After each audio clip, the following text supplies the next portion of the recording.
آج میں یہ اسلام آباد کے بالکل سینٹر میں آئسولیشن ہاسپٹل ہے اور انفیکشن ڈیزیز کا یہ ہاسپٹل بنایا گیا تھا 2020-21 میں، اور 2023 یہ تقریباً 265 بیڈڈ ہاسپٹل ہے۔ اس میں آپریشن تھیٹرز ہیں، اس میں 5 آئی سی یو، اس طرح کے 5 آئی سی یو وارڈز ہیں اس کے اندر،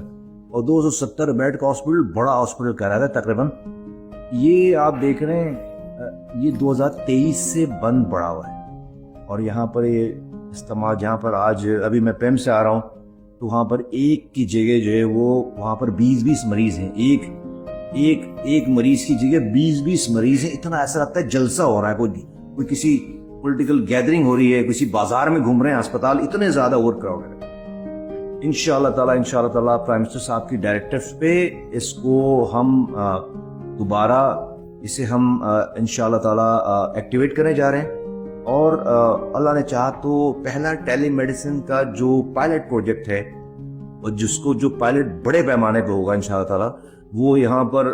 فیسلٹیز ہم نے دیکھ لی ہیں، اور میں ابھی ڈیٹ اور ٹائم کوٹ نہیں کرنا چاہتا، لیکن میں انشاءاللہ تعالیٰ پلیزنٹلی سرپرائز ہوگا تمام لوگوں کے لیے، پاکستانیوں کے لیے، کہ ہم یہاں سے بیٹھ کر اس کی پیریفریز کی، یہاں کے رہنے والے لوگوں کے لیے، اور اس کی پیریفریز میں جہاں پر بی ایچ یوز موجود نہیں ہیں، بیسک ہیلتھ یونٹس موجود نہیں ہیں، ہم ان کو انشاءاللہ تعالیٰ یہاں سے بیٹھ کر ان لوگوں کو بھی ایڈریس کر رہا ہوں گے جو یہاں پر نہیں آ پا رہے، اسلام آباد میں نہیں آ پا رہے۔ تو اللہ نے چاہا تو یہ ملک کے لوگوں کا پیسہ ہے، ملک کے لوگوں کی یہ پراپرٹی ہے، قوم کی یہ پراپرٹی ہے، اس کو بہت جلد ایکٹیویٹ کرنے جا رہے ہیں انشاءاللہ تعالیٰ، اللہ نے چاہا۔